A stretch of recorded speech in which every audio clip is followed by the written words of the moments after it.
à la porte de fer qui mène à la ville. Vous savez, à des fois vous avez les premières gardes, première escouade, vous triomphez des premiers démons. Quelquefois la prison dans laquelle Satan vous met, c'est plusieurs couches de blocage.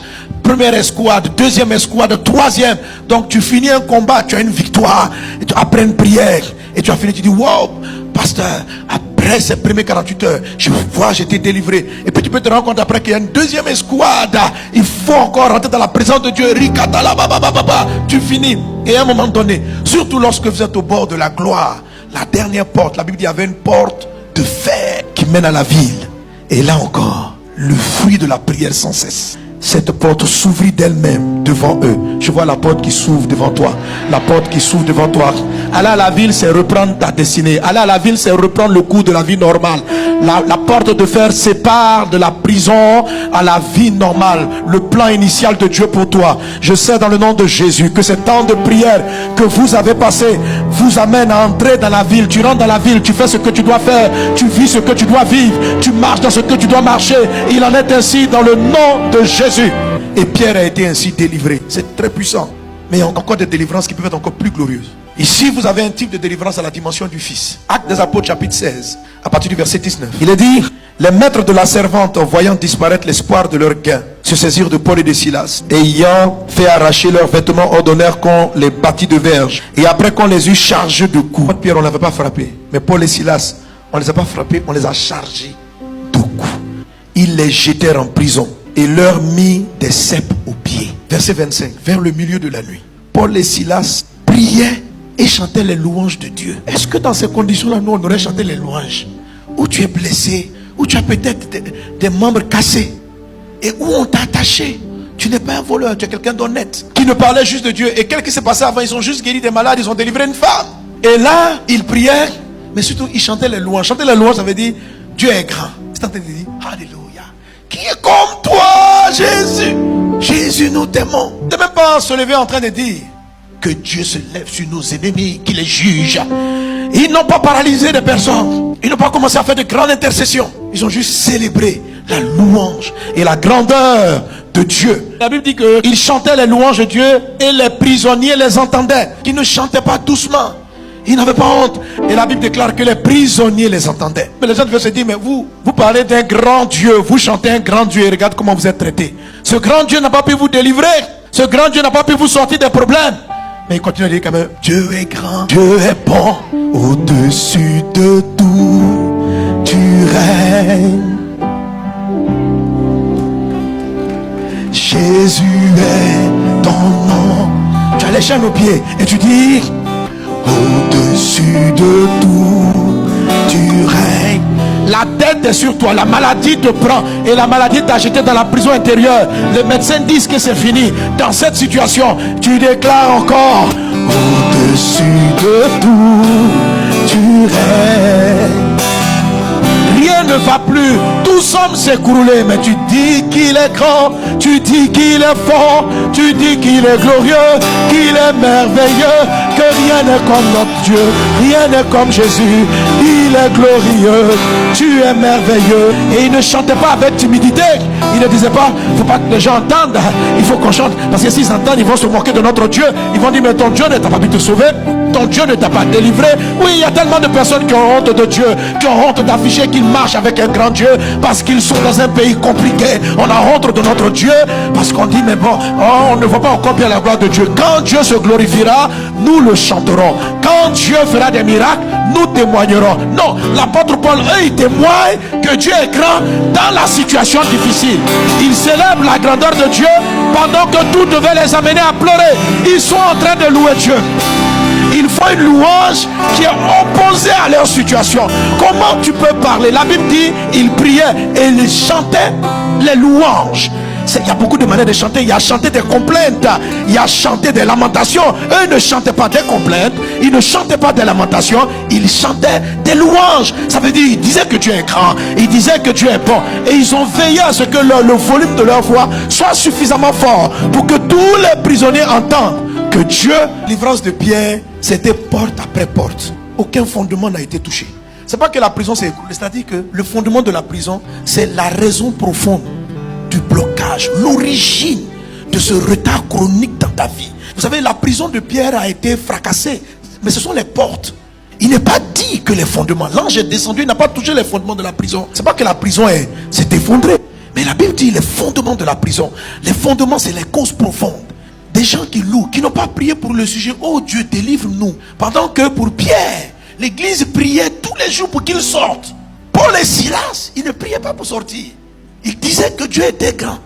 Dans la douleur, quelque chose s'est passé. Il y a une autre dimension de puissance qui prend place. Il y a une force qui rentre, qui vient dire, mais pourquoi la prison même existe? Je vais traiter son cas. Et la Bible dit, tout à coup il se fit un grand tremblement de terre, en sorte que les fondements de la prison furent ébranlés. Au même instant, combien de portes sont ouvertes? Toutes. C'est-à-dire, l'apôtre Pierre, c'était porte après porte. Pour Paul et Silas, toutes. En un instant, première porte, deuxième porte, prison intérieure, prison, tout ça ouvert. Les fondements, tout. Pas seulement les portes qui retenaient Paul, même les prisonniers coupables. La Bible dit, toutes les portes s'ouvrirent et les liens de tous les prisonniers, les blocages, les autres gens qui n'ont même pas prié Dieu, des parents même qui ne croient pas en Dieu, qui sont aussi dans des prisons de démons, enchaînés dans des blocages.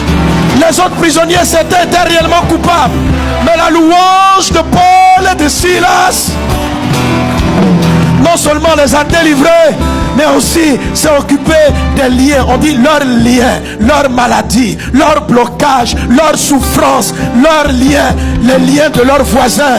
Les liens ont sauté. Tout s'est ouvert, tout à la fois. Tous les prisonniers, ta soeur, ton enfant est esclave de la drogue.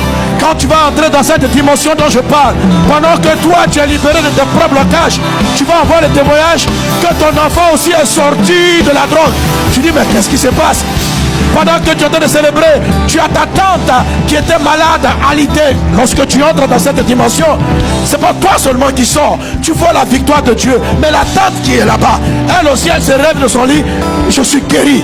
Les autres prisonniers ont vu leur lien être brisé. Il y a une conversion massive dans la prison. Waouh! Alléluia! Et laisse-moi dire, j'ai écrit ces deux histoires pour que vous fassiez la différence. Jean dit, parlant de Jésus, il dit à Jésus, il lui donne l'esprit sans mesure. Nous recevons l'onction, mais il y a des mesures de grâce, il y a des mesures d'onction, il y a des mesures de puissance. Ce dont l'apôtre Paul parle, c'est ce qu'il est en train de dire. Il dit, en tant que fils, il y a certaines mesures qu'on ne peut pas toucher, mais on en a besoin. Tu passes ton temps à combattre pour tes propres sujets. À quel moment tu vas finir? Quand tu vas sortir de tes problèmes, il faudra t'occuper de ceux de ton papa, de ceux de ta mère, de ceux de tes frères, les invités à des programmes. Prie avec eux. Les portes s'ouvrent l'une après l'autre. Pierre est sorti, mais tous les autres prisonniers étaient liés. Mais quand Paul a été délivré, Paul et Silas, toutes les chaînes des autres prisonniers ont été... Ça veut dire, parce que vous savez, quand vous n'entrez pas dans ce que je vais appeler la dimension de l'épouse, ou les 4 dimensions de l'amour, vous devez combattre chaque combat. Mais il existe une dimension à Dieu. Ta famille, quel qu'il soit, devient directement la famille de Dieu, parce que toi, tu l'as épousé. Voilà ce vers quoi Dieu nous appelle. C'est cet amour-là. Il faut un amour profond pour aller traiter avec les fondements. L'amour a 4 dimensions. Une largeur, une profondeur, une hauteur, une longueur. Chacune des dimensions permet à Dieu de déployer un aspect de sa grâce, un aspect de sa puissance. Pour Pierre, c'est un ange qui est descendu. Pour Paul, c'est pas un ange, c'est Dieu lui-même. Par la foi, on devient enfant, fils de Dieu. Par amour, on rentre dans la dimension de l'épouse de Christ.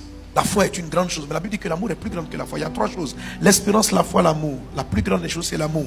La foi déplace les montagnes. Si tu as la foi, les grands problèmes, tu vas les déplacer. Mais l'amour déplace Dieu, pas les montagnes. Quand je parle de vivre une meilleure version de toi, c'est devenir cette épouse-là. C'est tellement simple d'y arriver. Il faut juste vouloir. Si tu apprends à connaître la largeur, la longueur, la profondeur, la hauteur de l'amour de Christ qui surpasse toute connaissance, tu seras rempli de toute la plénitude. Dieu se révélera à toi dans son entièreté, pas partiellement, mais totalement. Il faut choisir. Ce n'est pas un message utopique impossible. Non, c'est très possible. Mais tu dois avoir les 4 dimensions. Tu as besoin de cette présence de Dieu qui brise toutes tes prisons. Parlons de la largeur. Dis avec moi la largeur. Quelqu'un qui aime large, c'est quelqu'un qui aime le proche le proche du proche, le proche du proche, ainsi de suite, ainsi de suite, ainsi de suite. La Bible dit que votre douceur soit connue de tous les hommes.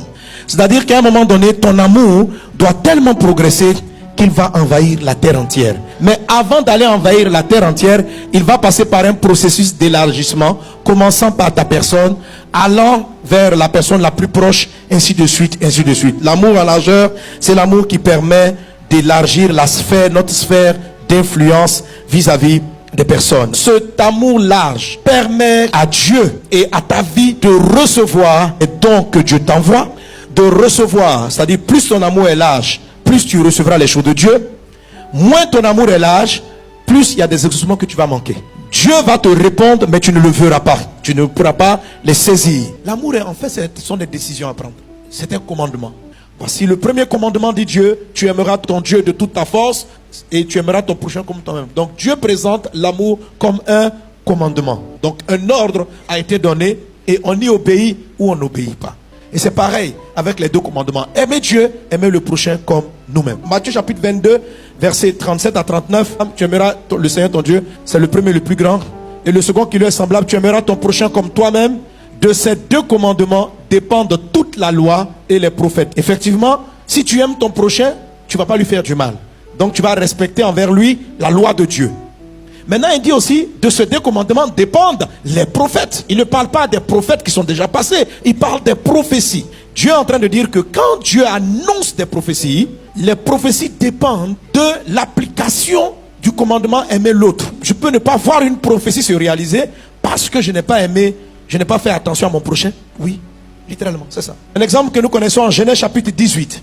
Dieu, depuis des années, promet à Abraham ceci, prophétise. Abraham, tu auras un fils, tu auras un enfant. Laissez voir comment l'exaucement est arrivé. Un jour, 3 personnes sont en train de passer. L'Éternel lui apparaît parmi les chaînes de Marie. Comme il était assis à l'entrée de sa tente, pendant la chaleur du jour, il leva les yeux et regarda 3 hommes debout près de lui. Quand il les vit, il courut devant eux depuis l'entrée. Donc, il fait très chaud et il y a 3 personnes qui sont en train de passer. Abraham les voit. Il va naturellement vers eux. Il va leur dire qu'il fait chaud, qu'ils viennent à la maison manger.